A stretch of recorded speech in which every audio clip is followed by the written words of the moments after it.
আসসালামু আলাইকুম। রমজান মাসে চ্যানেল আয়ের আলো আরও আলো এই অনুষ্ঠান থেকে শ্রোতা দর্শকদেরকে জানাচ্ছি প্রীতি ও শুভেচ্ছা।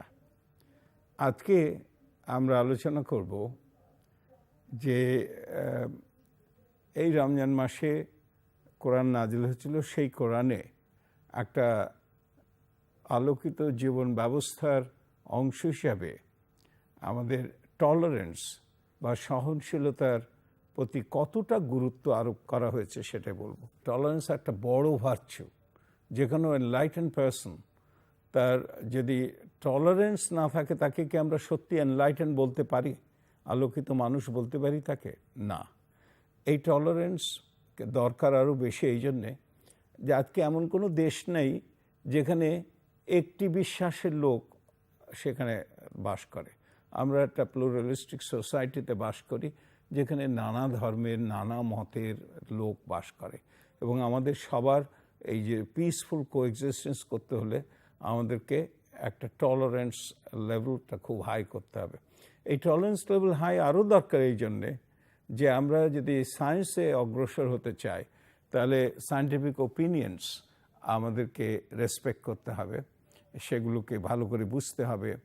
এবং যদি যে ভুলটা করা হয়েছিল গোড়াতে চার্চ এবং ধর্মের মধ্যে, এই চার্চ এবং সায়েন্সের মধ্যে যে একটা কনফ্লিক্ট হয়েছিল অ্যাবাউট দ্য প্ল্যানেটারি মোশন, সেইখানে আমরা দেখেছিলাম যে সহিষ্ণুতার অভাবে বিজ্ঞান সাফার করেছিল। আমরা এই টলারেন্সটা আজকে একটু অন্যভাবে বুঝবার চেষ্টা করব। সাধারণত ইন্ডিভিজুয়াল টলারেন্স আমরা বলি, তারপরে স্টেট লেভেলের টলারেন্স, কিন্তু আমরা আগে স্টেট লেভেলের কথা বলবো। স্টেট লেভেলে যদি মানুষকে টলারেন্স উদ্বুদ্ধ করা হয় তাহলে সে মানুষের দায়িত্ব অনেকটা বেড়ে যায়।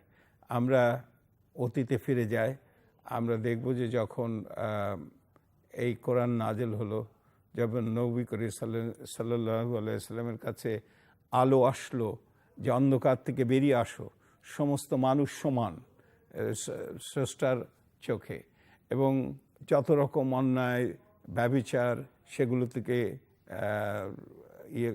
সরে আসো, মিথ্যা কথা বলো না, পূর্ববর্তী যে সমস্ত ব্যবস্থা ছিল সেগুলো পরে বিশ্বাসে স্থাপন করো, তারপর এই যে কথাগুলো বলা হলো, একটা নতুন জীবন ব্যবস্থা, একটা নতুন সোশ্যাল অর্ডার, আলোকিত জীবন ব্যবস্থা, সেটা একেবারে অন্ধকার থেকে আলোতে বেরিয়ে আসার যে আহ্বান সেখানে হলো। তারপরে কি হলো, এই টলারেন্সের জন্যে রাষ্ট্রীয় ব্যবস্থাটা কি করা হলো, অপূর্ব এক ব্যবস্থা। যখন নবী করিম সাল্লাল্লাহু আলাইহি সাল্লাম হিজরত করলেন মদিনায়, তো সেখানে তখন মুসলমানদের সংখ্যা খুব কম ছিল। ওখানে লোক সংখ্যা ছিল মদিনায় প্রায় about 10,000, এবং তারা নানান রকম ট্রাইবসের মধ্যে বিভক্ত ছিল, এবং ওদের মধ্যে খুব মারামারি অনেক হতো, বিভিন্ন ট্রাইবসের মধ্যে মারামারি হতো। উনি তাদের সঙ্গে বসলেন এবং একটা আইডিয়া দিলেন একটা সিটি স্টেটের, তারা একটা বাউন্ডারি, একটা স্টেটের যে একটা বাউন্ডারি থাকে সেই আইডিয়াটা দিলেন, এবং দ্য ফার্স্ট রিটন কনস্টিটিউশন তাদের সাহায্যে প্রমালগেট করলেন। এইটা একটা হিস্ট্রি।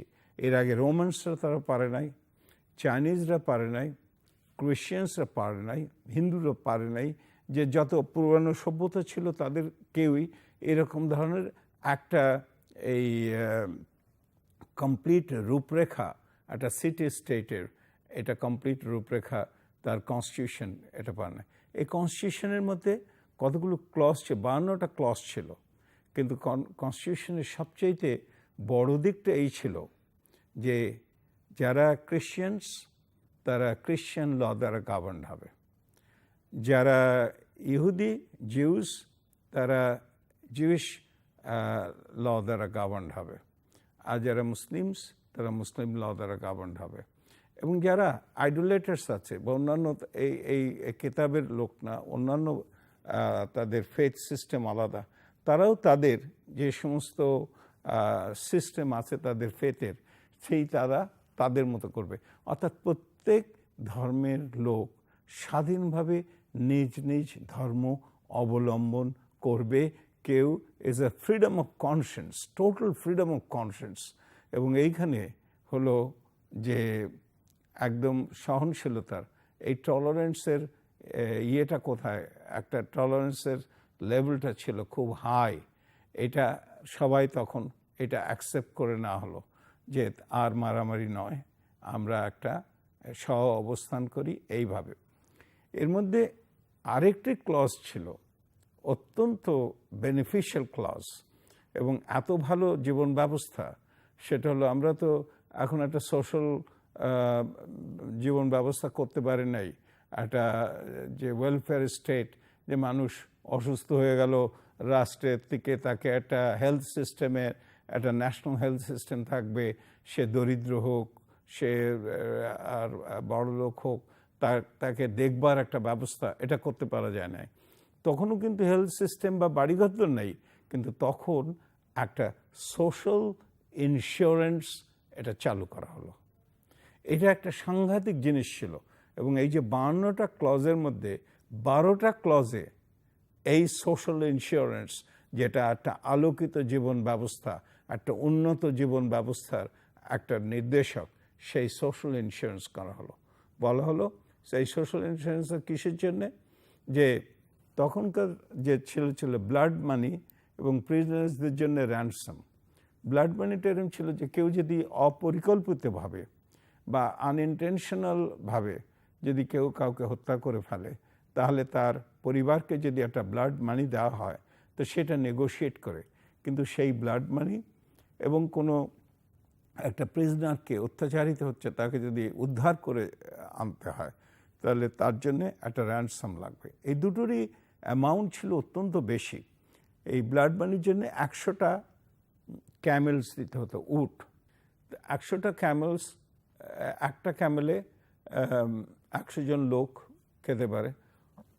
100টা ক্যামেলসে 10,000 লোক খেতে পারত। আর একজন লোক যদি খায় তাহলে 10,000 দিন, তার মানে 30 লুনার ইয়ার্স, একটা এই ব্লাড মানি দিয়ে একজন 30 লুনার ইয়ার্স এটা চলতে পারত। তো এইটার এই মূল্যটা 100টা ক্যামেলসের মূল্য খুব বেশি ছিল। একটা 40 দিরহামস, 40 to 50 দিরহামস একটা ক্যামেল। তো 100টা ক্যামেলের দাম হতো প্রায় 4,000 দিরহাম। এটা একটা খুব হাই অ্যামাউন্ট ছিল। প্রফেট নিজে তার সময় যে মক্কার যে গভর্নর, তাকে 30 দিরহাম তার স্যালারি ছিল, 30 দিরহাম, অর্থাৎ 1 দিরহাম পার ডে। তো এই যে 4,000 দিরহাম কোনো লোকের পক্ষে দেওয়া সম্ভব ছিল না। সেইখানে সোশ্যাল ইন্স্যুরেন্স কোম্পানি যেটা সেট আপ করা হলো এবং বলা হলো যে এটা যে কোনো, এই যে আগেই বলেছি যে ইহুদি, খ্রিশ্চান, আইডোলেটার্স, মুসলিম সবাই, যে কোনো লোকের প্রয়োজন হলে সেটা রাষ্ট্র ব্যবস্থার থেকে, অর্থাৎ স্টেট পার্স থেকে তাকে এই টাকাটা দেওয়া হবে। এটা একটা অসাধারণ উন্নত ব্যবস্থা। যে উন্নত ব্যবস্থা আজ পর্যন্ত কিন্তু পৃথিবীতে এত ভালো উন্নত ব্যবস্থা তৈরি হয় নাই, যে ব্যবস্থাটা সেই সময় তৈরি করেছিল। একটা আলোকিত জীবন ব্যবস্থা। তাই আলোকিত এই জন্য বলছি যে মানুষ দুঃখ কষ্টের মধ্যে, ইন্ডিভিজুয়াল দুঃখ কষ্টের মধ্যে থেকেও সামাজিক যে সোশ্যাল কনসার্ন, সোশ্যাল গুড হিসাবে পাবে এই ব্যবস্থা, সেরকম। তো এইটার এই যে দুটো জিনিসের কথা বললাম, একটা হলো যে টলারেন্স পার এক্সেলেন্স, টলারেন্স পার এক্সেলেন্স, এই জিনিসটা সবার মধ্যে থাকলো। কারণ প্রত্যেককে যে ফ্রিডম অফ কনসিয়েন্স দেওয়া হলো তার ধর্ম পালনের জন্যে ইন অল ইটস ম্যানিফেস্টেশনস। আর ডিনোমিনেটরস। আর আরেকটি হলো যে এই সোশ্যাল যে ইন্স্যুরেন্স যেটা, সেইটা এই র্যানসাম মানি দেওয়ার ক্ষেত্রে, বন্দীদের ছাড়াবার ক্ষেত্রে এবং ব্লাড মানির ক্ষেত্রে, এই দুটো ক্ষেত্রে এই দুটো ব্যবহার করা হলো। এবং এটা আবারও বলছি যে এটা শুধু মুসলমানদের জন্য ছিল না, সব ধর্মের লোকেদের জন্য এটা ইকুয়ালি অ্যাপ্লিকেবল। এই দুটোর বেসিক জিনিসটা কোথা থেকে আসলো? বেসিক জিনিসটা ওইখান থেকে আসলো যে কোরআনের ওই আয়াত থেকে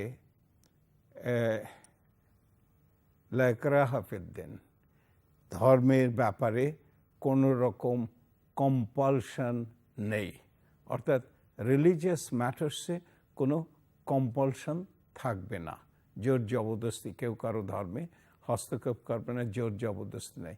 এটা একটা অসাধারণ